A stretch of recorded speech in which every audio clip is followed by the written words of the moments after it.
for excellent outcomes of health problems ranging from the most common to the most complex, even in cases considered untreatable by others. Cleveland Clinic, Florida. Every life deserves world-class care.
Yeah, here we go, baby. Welcome to the KVJ After the Show podcast. What's up, y'all? What's up, what's up? Well, some fascinating stuff. Jaybird, your boy Corey Feldman is talking out about his truth campaign and what he knows about pedophilia in Hollywood. Is he going to give names? Well, he's got this announcement that he's just dropped onto YouTube. I'll let you hear what Corey Feldman has to say from his own mouth. Is he promoting his music, or is it about the actual scandal? I'm coming to you today to talk to you about what's on everybody's mind. I told everybody a few days ago that I had a plan to try and hopefully bring to light what is happening in the world of entertainment as far as perverts and pedophiles and all of the topics of what we've been discussing. Ever since I even discussed the fact that I have this plan, my life has turned into utter chaos. You can probably tell by the sound of my voice. It's pretty ripped up because of the devastation of what I've been through the past few days. I've experienced things like never before. I mean, I've been silenced my whole life, but just over the past few days since I made that announcement, I've been arrested. I had a near-death experience last night where I felt like I was almost going to be killed. 2 trucks came speeding at me at the same time on a crosswalk. They're trying to kill him. This is what has always been the thing that they've talked about, why people don't come out and say names, because they've been threatened to be murdered. This is not that open secret documentary I keep talking about. Yeah. You guys got to watch it. If you're into this kind of stuff, the Open Secret documentary talks about how when kids and teenagers started to want to break out and speak out, they'd walk them over to a safe, open it up, and go, people disappear. See this gun? We can make you disappear. He had more to say. And then several of my band members decided to quit because they're afraid for their lives. Angels? The Angels have quit? The Angels are quitting. No, not the Angels. Well, I mean, Fallen Angels. They are a revolving group. He does bring in a ton of angels. Can't be an angel forever, Kev. He likes them young. But I will say this You last. can age out of angelism. You Okay. can. But this last round of angels, I feel like he finally got his sound. He does too. You can see the sadness in his eyes. I don't know what got into their heads. I don't know what they're afraid of all of a sudden, but they just left. Aww. Yeah. He got the angels. Do you think those cops that pulled him over, was it a shakedown? The timing is interesting. I mean, he did have that revelation, and then supposedly he's busted with marijuana. If you believe him, he says he doesn't even smoke. Yeah, I don't think he smokes. I think some of the angels smoke. I mean, they're musicians. They probably have to smoke so they can just deal with the whole I'm an angel. Yeah, I mean, I don't think Corey Feldman's the easiest person to deal with. I'm not going to say Corey Feldman is You try getting on that stage sober. but he's got a sad story to tell, and people have been wanting him to name names. Hey, we'll get to that here in a second. And I'm very alone, but I need to protect myself, and I need to protect my family. I need additional security, and I need a legal team to help represent me so that I can fulfill this mission. What I'm proposing is a plan that I believe can literally change the entertainment system as we know it, and I believe that I can also bring down, potentially, a pedophile ring that I've been aware of since I was a child. Right off the bat, I can name 6 names. One of them who is still very powerful today. And a story that links all the way up to a studio. Is he going to name names or what? If he gets this If funding, he gets the protection. he wants protection, he wants a legal team, and he wants funding to put together this movie that he will help greenlight put together that will bring down pedophilia in Hollywood. That's what he claims in the later parts of this video. I think he's brave. I mean, this has to be done. I know it's going to be scary because there are definitely people out there that want to see him dead rather than see him talk. But we need to call these pedophiles out. They should not be working in Hollywood. They should have their names plastered all over the place like Harvey Weinstein, because they're just as bad, if not worse, children. They're sexually assaulting sweet, innocent children. I mean, you're scum. You deserve to have your life and your career ruined. Yeah, he's always claimed, and this was always the claims, was Corey Feldman was molested, Corey Haim was raped. And that's awful. You know, Yeah. Corey Haim killed himself, guys. Yeah. I mean, Well, he didn't do it on purpose. Corey Haim didn't. He passed away with. I think he did an overdose. No, didn't he? Corey Haim did not kill himself. No. Wasn't he overdosed? I think he had a heart issue from drugs in the past, but killing himself, I don't think that is correct. Well, he lived with a lot of He had pain. pneumonia. He died of pneumonia. I know that he had drug addiction, but he did not take his own life. Okay. Yeah. Well, he lived with a lot of pain that he tried to mask with Oh, yeah, substances for because sure. of being taken advantage of sexually as a child. That's fucked. It's fucked. And it was and without the it. people that did it deserve to be punished. You realize he died 7 years ago now. I know, man. That's kind of crazy. I didn't realize it was that long. Yeah, he was running a fever, 99 to 100, the morning before he died, laying in bed, and he went to sleep. He asked his mom to come to the room because he's having breathing problems. And he said, "Would you lie next to me in bed?" So she laid next to him in bed. She told Corey to roll on your side to see if that would help you breathe better. He said he started feeling better, so they both went to sleep. And between midnight and 1 a.m., she heard someone walking around the room. She opened her eyes, and it was Corey. And he just fell right to the ground. She dialed 911. He was pronounced dead at 2:15 a.m. Crazy. Yeah. So that was the story of the death of Corey Haim. I'm sorry. I thought he had taken his own life. Oh, it's all. I mean, you don't have to apologize to me. I'm sorry, Corey. You need to clean it up with some other people, but I forgive you. So it'll be interesting to see where this all ends because, it feels like right now it's got momentum. It's a snowball rolling downhill. And what is this going to do to the industry? What impacts will it have there in Hollywood? And also, how will it spill over into regular life? Will we start seeing this running downhill and start happening in corporations and businesses and the places where we work? And, because there's going to come a place in time where people are going to say, I got to deal with this with my job. I'm in a career where this does happen. Well, these people are roaches. They are disgusting, and they need to have a light shined on them. And Yeah. just like when you shine a light on a bunch of roaches, they're going to scatter, and somebody needs to be standing there to step on them. But it is starting to come to light because Harvey Weinstein, he did terrible things to women without a doubt.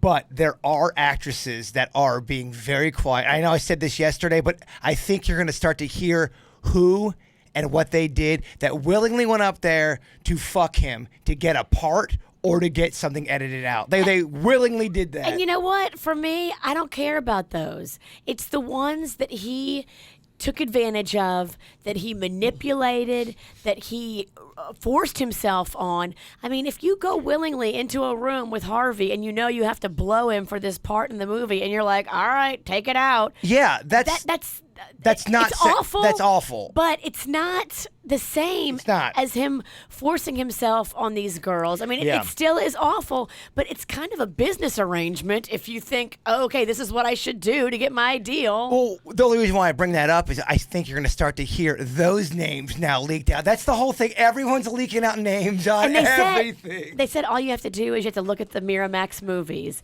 and then look for the women that aren't talking, and those are the ones. Wow. I don't know if that's true or not. I don't know if that's 100% true. I don't know if it is or not, but I don't care. I mean, if they had a business deal and everybody was okay with it. Interesting, though. It's interesting. It's dirty, it's shady, it's awful that it still happens, but I feel bad for the women that he forced himself on, and there's a lot of those. Yeah. In fact, the one's just coming out right now. I mean, she's talking. The latest accuser is saying it was just blatant rape. Yeah. And that's not what I'm talking about. Yeah. Yeah. So, I mean, that's where you're getting at with the Harvey Weinstein is it was just absolute all out and out. It wasn't even like going, oh, okay, I don't really want to. But there's also an actress saying that Val Kilmer physically abused her during an audition for The Doors, and Oliver Stone just stood there and laughed. That's another accusation coming out. That's not good. Apparently, she settled with them and signed a confidentiality agreement back in the day, but now she said, you know what? Breaking that confidentiality agreement and dealing with whatever financial penalties I'll have to is worth it to get my voice out there and to let other people know that Val Kilmer and Oliver Stone are scumbags. Jeez. Yeah. Here come the floodgates. That celebrity photographer, Terry Richardson, that guy, if you've seen him, he's always looked creepy, and he's the one that does all those weird nude things. I think he'd done some stuff with Miley Cyrus. He'd taken her photos. Always had heard stories about just how kind of weird he was, and not only just the fact that he took the nudes, but what he was telling his models to do, and he was encouraging them to do some stuff that was a little bit sketchy. And apparently now he has started to be blackballed. Vogue magazine decided to ban him. They're not going to run any Terry Richardson work at all. Good. Several major fashion magazines have jumped in amid the sexual harassment claims that are starting to come out about this guy. And he's also been accused of sexually abusing models over his career. So with the Val Kilmer I'm reading up, this woman came to do the audition, and she is saying that out of the blue, Kilmer unexpectedly struck her in the face and knocked her to the ground. She added, when I got to the room and Val picked me up, he shaked me, throwing me down to the floor. Stone just stood there the whole time laughing. Okay.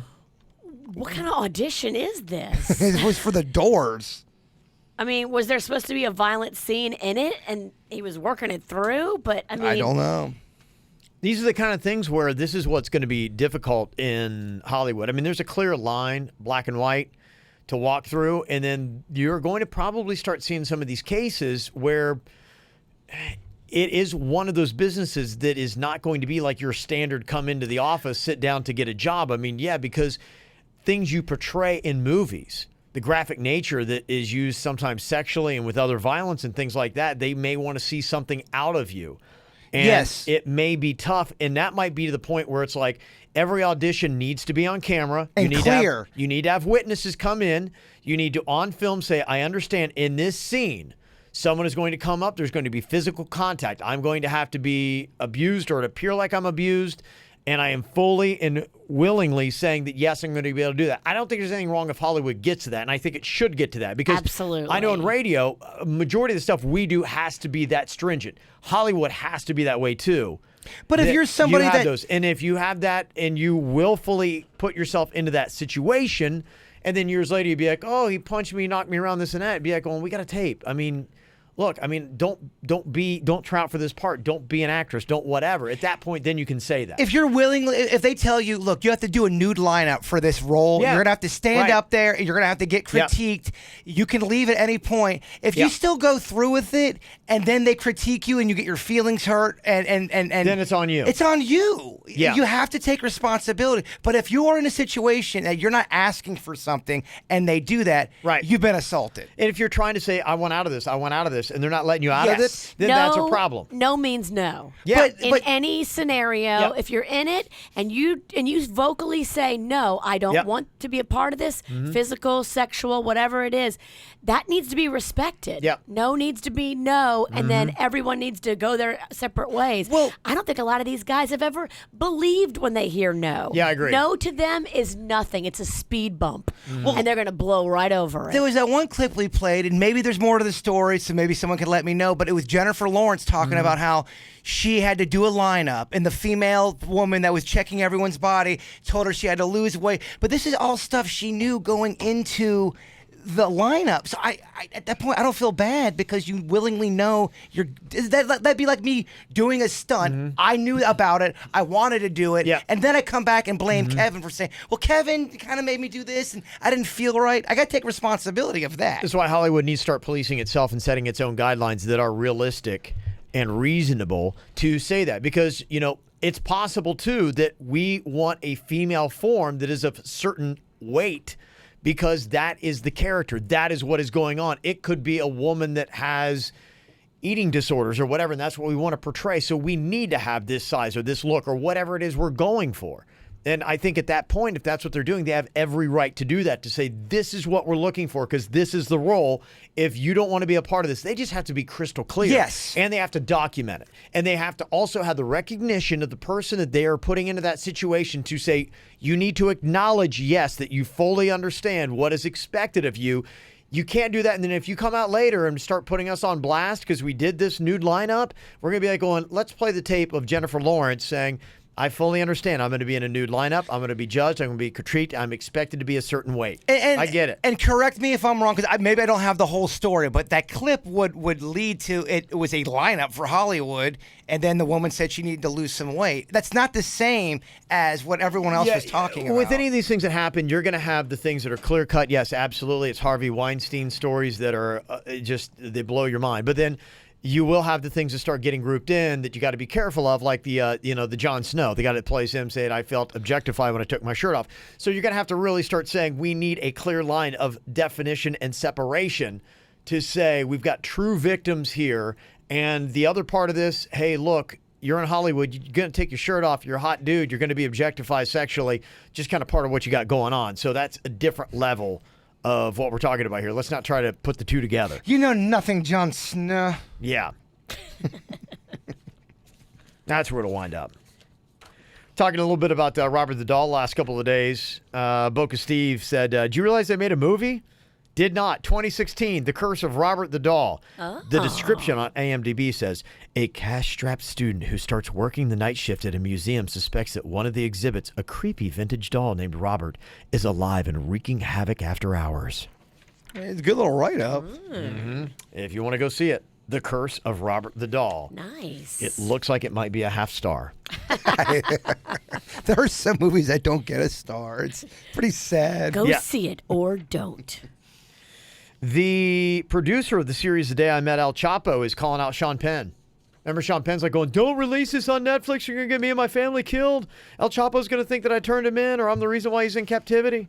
He kind of had a point. I mean, 12 hours after Sean Penn met with El Chapo, they raided El Chapo's residence. Now, he got out right before. They didn't catch him, but it certainly makes it seem like, oh, wait a minute. Well, if someone breaks into your house or someone hurts one of your family members, the police are going to go, all right, who have you talked to in the last couple days? Yeah, what's been going on? Who have you been with? Sean Penn, sorry, dude. Did you hear Sean Penn bang that Mexican actress? He did. Yeah, he did. And nobody was shocked. Yeah. She's the one that outed him. Said, well, something we went met up, we had sex. Now, apparently, Sean Penn was single at the time, I guess. Well, then it's not a story. Went down? Who gives a shit? They're both single, right? I still kind of care. Oh, no, I'm saying it's not a scandal. Yeah. No, but it kind of lets you know, like, what all is going on. It's this Mexican actress. She was fascinated with El Chapo, wrote him a letter. He said the fascination is mutual. And so then she invited in Sean Penn. I don't know if he shows up and they bang or what happens. And maybe that might be part of it, too, because if El Chapo had mutual affection, that might be another thing. She might have double screwed Sean Penn because think about that. El Chapo, one, thinks, wait a minute, Sean Penn turned me in, and wait, he banged the actress I love? Might be double trouble for Sean Penn. And now the producer of the series, David Broom, says that if Sean Penn is harmed, it will be because of his own actions, not because of the documentary. Now, Penn claimed that harm may come to him after the series was released last Friday. In the documentary by actress Kate Del Castillo, she claims that Penn never told her he wanted to do an interview for Rolling Stone magazine. El Chapo was a fugitive when he met Penn and Del Castillo, and then El Chapo was captured days before the Rolling Stone interview was published. So the timing is right in there to make you believe, wait a minute. What is consistent here? Oh, I do a Sean Penn interview, and here I am in captivity. And what? He banged my girlfriend? Who knows? Yeah. There's going to be some real deep, sketchy stories there. What if El Chapo and Sean Penn had a three-way with her? Who knows? I mean, maybe El Chapo wanted to bang Sean Penn. Look, anything's possible. Move over, honey. Wouldn't that be amazing? Now that's a story I would be into. Like, wait, El Chapo banged Sean Penn? Or did Sean Penn bang El Chapo? I think probably both. Be some fascinating stuff. Yeah. I'd like to find out. Mark Wahlberg saying that he hopes God will forgive him for doing Boogie Nights. Why? That movie was amazing. Yeah, he said when asked if he's prayed for forgiveness for any of his movies, he said, yeah, Boogie Nights. It was about Dirk Diggler, and he thinks, his portrayal of the porn star might have been too much, and that guy may be going, I don't know, I'm not feeling It was that. a dirty movie. That was a great But it was a great movie. Dude, was- it's I mean, all that is just opinion, whether it's moral or whether, give me a break. It's a good fucking movie. And they don't. He knows. I mean, you're talking Yeah. to a movie You're not director saying it was right bad. here. Yeah. Jay Bird has his own movie coming out Saturday night, PGA Art Center, Victims Galore. That's not what I mean. I'm just saying, when people are like, oh, that's bad, or oh, that is terrible content, all that is their opinion. Because, you'll have 30 other people say they like it. You'll have 30 other people say they don't like it. Mm-hmm. Figgity fucked, Kevin. Is that what it is? Yes. Would you take acting lessons from Samuel L. Jackson? He's apparently joined part of this group, the Master Class. I don't know if you've seen these. Steve Martin, Dustin Hoffman, Kevin Spacey, Martin Scorsese are all doing them now. You see them on TV, and you can get the 20-video lesson. It's a downloadable workbook. It only costs $90.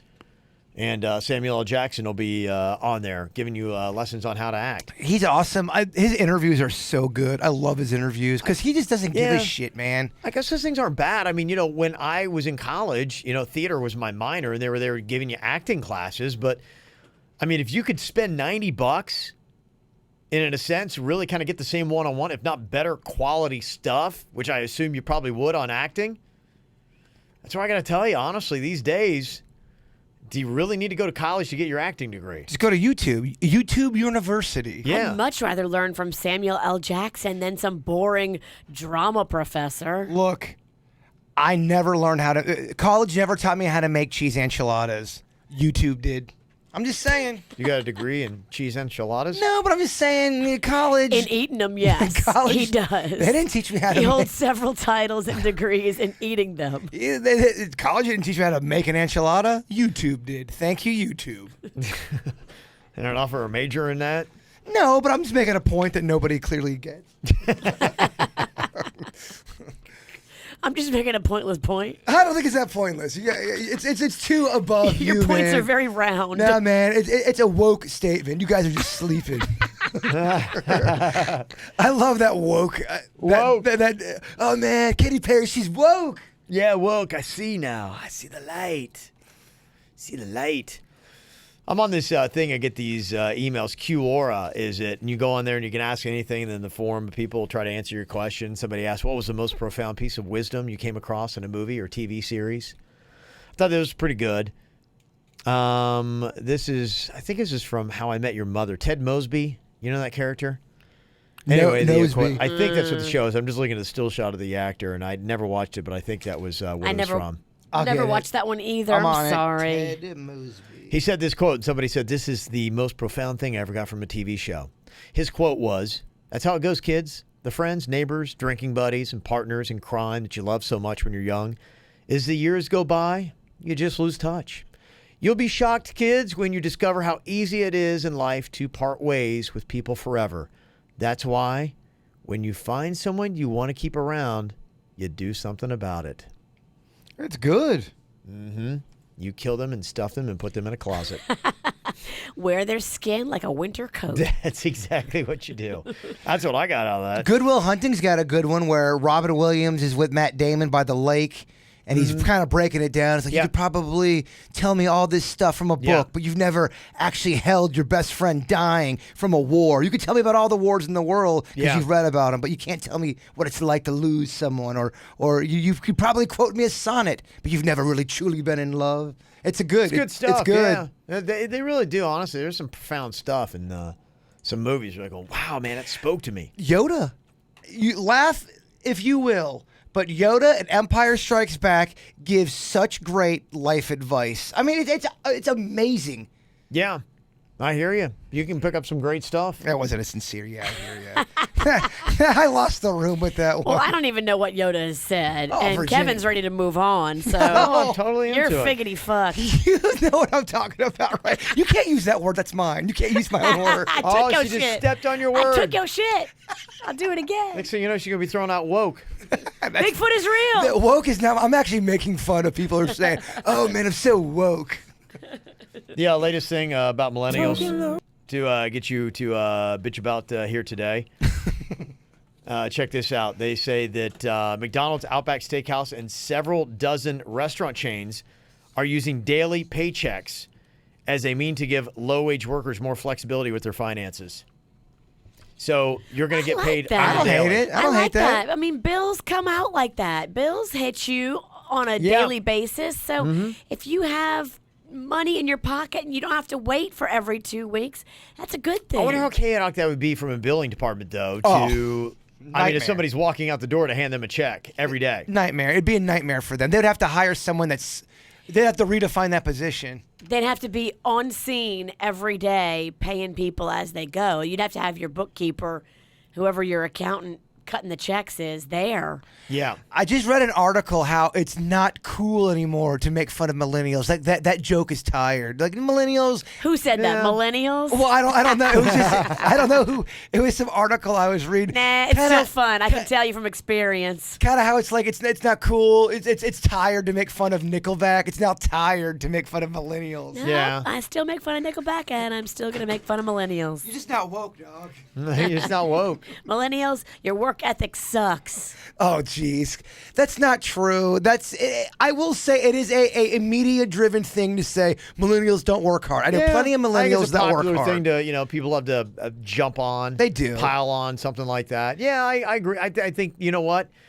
A lot of it's different. There's good and there's bad, and there are things that they do better, things that they do worse, and I think that one of the things that a lot of people find annoying is the work ethic thing. But maybe a millennial could spin it and say, you know what? We just realized there are more important things, and we learned to live life, and career is not one of them. You guys are the suckers, and you're putting everything into a career, and what do you know? You're going to dedicate all this time, and you're going to have a career or a company that in 10 years is going to completely screw you and hire some 18-year-old for half the money, and you're going to be going, but I gave them the best years of my life, and they're not going to give a shit. It's not about giving to a corporation or a company. It's about working hard to build a name for yourself. You don't want to work for the man. You want to be your own dog, but you do that by proving yourself to be hardworking, tenacious, never hear no, get after it. I'm sorry, I'm meeting too many millennials that are like, what? I want a management job for $100,000 It's entitlement. right Yeah, out of college. that's the word. It boils down, I think, the annoyance of the Gen X baby boomers to the millennials is that word, is entitlement. And it's just what you're talking about, saying, look, we had to pay dues, we had to work our asses off. You don't just step into life and get all these things. I blame American Idol. Oh, win a singing contest and you're Yeah. a fucking Yeah, star, kid. I blame Seacrest. But in all and the honesty, Kardashians. I actually do believe, though, it's always been this way. Every generation always kind of looks down. Oh, you damn hippies. You're You annoyed, don't work hard enough. In my time, we used to fucking milk cows and cut the cow and make a burger. You're right. It's like every generation thinks, oh, we are living in the worst times. These are the worst times ever. Tell that to the medieval people who are, fucking getting thrown stakes in their heart. Staked in the heart. Like a filet mignon? Not a filet, Virginia. Ribeye? No. T-bone? Like a wooden stake through the heart. That's no fun. I'm just saying, every generation's always like, this is the worst. I can't believe the world. The generation below me, they don't work hard. Yeah. I don't know. What the hell do I know? Not much. I've seen you on the radio. I agree. And right back at you, kid. They're talking a little bit more about the Justin Timberlake thing, and there's a faction of people that are truly upset and think that it's BS and it's more white privilege stuff, that he's coming back and Janet Jackson is possibly not to the Super Bowl. It's not. He has a hotter career than her. He's more relevant than Janet Jackson. That's what it comes down to. I believe so, too. When you're on top of your game, that's when you get the Super Bowl invite. Yeah. I mean, Janet's maybe not on top of her game as much. She doesn't have as many hits as Timberlake has. The one thing, I was sitting in the dentist chair the other day. I had plenty of time to think. And I was just sitting there, and they play, like one of the adult contemporary stations. And I was listening, for a while I was there. And I heard Michael Jackson come on a couple times. And I had the thought, I'm like going, I don't hear that much Janet Jackson played. Why is that? And I think that's kind of fascinating. I hear a good bit of Michael Jackson still on the radio, but I mean, Janet, who had a red hot career in the 80s and into the early 90s, you don't hear a lot of those songs. And I remember her album Janet in 93 was a #1 album, was huge. Had all these songs like If, and You never hear those songs on the radio on those adult contemporary stations anymore. You don't hear a lot of good shit on the radio, Kev. I hear you, but you do hear Michael Jackson like crazy. That's why I But was you're just comparing curious. Michael Jackson. I mean, the king of pop to Janet Jackson, who's had a great career. I think she's amazing. Yeah. I think she's awesome. And I saw people getting mad about Justin's white and she's black, and that's why I personally think the argument is Justin Timberlake is still in the prime of his career, and she's not. I agree with you on that. To me, my question was like, why do you hear so much more Michael than you do Janet? Well, Michael's more popular. And I guess they do test all those things like crazy, and apparently nobody cares about the Janet anymore. And that, to me, would be the argument for the Super Bowl. They're like, hey, we need high testing people, and if we ran out and did a test, hey, how do you feel about Janet Jackson? A lot of people be going, eh. And I'm not being a dick when I say this, but just because you don't hear it doesn't mean it's not being played. Just because Kevin Ralston doesn't hear Janet Jackson. I mean, I don't hear Janet either, and I blame radio programmers like Leo. But you listen to French specifically. bullshit. You're always listening to some horrible French shit. I blame Leo. Yeah, our I just boss. don't see it pop up a lot. And I think, it's pretty standard. I mean, a lot of the same songs test the same across the country, and for whatever reason, probably Janet Jackson's not testing. I don't know what it is.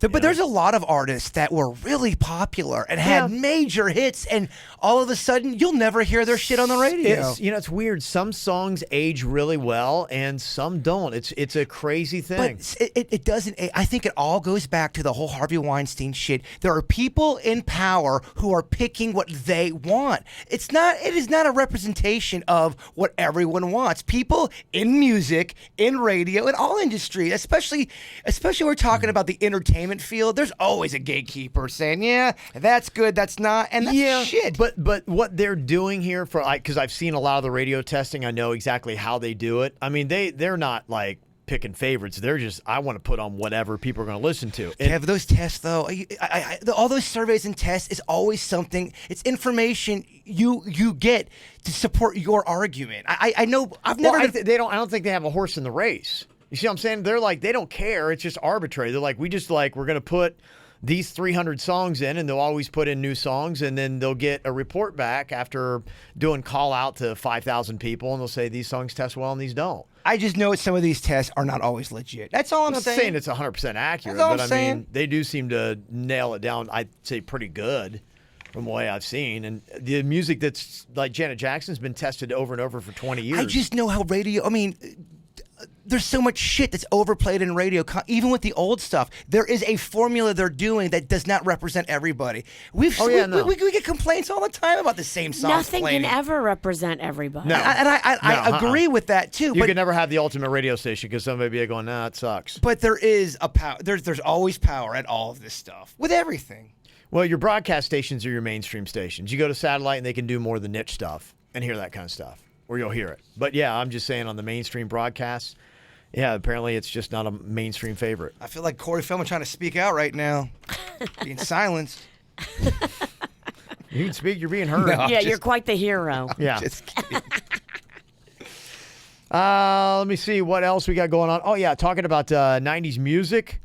It's kind of like snuck up on me, but a band I used to love is in South Florida tonight. Who? I didn't even know they were back together. Toad the Wet Sprocket. They're back? And they're playing Culture Room tonight. Shut up. Really? Yeah. Mm-hmm. Oh, I love Toad. We all love Toad. Oh, I love Toad so much. Yeah, that they is had so one many great band we songs. collectively really like together. Yeah. That's the only place they're playing in Florida? I don't know where else they're playing in Florida, but I know tonight that's the place they're playing in South Florida, Culture Room tonight, Toad the Wet Sprocket. Toad research it up. Yeah, I was really into them for a while, Me man. too. They had a lot of Yeah. good B-sides that no one knows about. So good. Yep. And you've also got an alternative band that is actually pretty big that a lot of people like called LCD Sound System. They're going to be at James L. Knight Center, and they do not come to South Florida very often either, as not many alternative bands do. So a couple heads up on that. They're going to be in Fort Lauderdale tonight. They're going to be in Clearwater tomorrow, and then Point Verde Beach, don't know where that is, on Friday. Then they're out of Florida. They're hitting like Tennessee, Mississippi, Right. Texas. So tonight's your night. Dang. I know. I would have loved to have gone. I can only do weekends. Oh, Point Verde is up in the St. Johns County area. What the Yeah. hell's that? It's right near Jacksonville. Yeah. I hate Jacksonville. I'm not going. Bought the bead, bro. She doesn't like Jacksonville, especially millennials that live in Jacksonville. I don't like Jacksonville because we had to go up there one time with our old radio station that fired us. But why does all of Jacksonville have Because to... Jacksonville has taint on it now. Taint. From them. Oh, I'm not arguing it was a horrible trip. Horrible trip. For our psyche and for our show, but Every way. you don't have to put all of Jacksonville on blast. Yep, I do. You suck. Tonight, Virginia is going to be out at Double D's in West Palm Beach starting at 7 o'clock. Yeah, I have a very frisky next few days. Yeah, you do. Tonight, starting at 7 at Double D's for the all-male review. Tomorrow at PGA National for Ladies' Night Out. Yep. And then Friday in Fort Lauderdale at Blue Martini, shaking it. And then Saturday victims galore. Yeah. Jeez, you are busy. She is. If you find your head spinning about all the places we're going to be, you can go to our Facebook page or go to our website. That's not even all of them. You're overbooked, Mama. I know. That's what my husband said. He's like, really? I'm just waiting for tired Virginia to snap. Yeah. I don't want to be around. KVJshow.com lists all the cool things happening in South Florida and all the big events that we have coming up as well. You can go and check that. All right, y'all have an amazing day. We will talk to you later. Goodbye. Cleveland Clinic, Florida provides individualized treatment plans for excellent outcomes of health problems ranging from the most common to the most complex, even in cases considered untreatable by others. Cleveland Clinic, Florida. Every life deserves world-class care.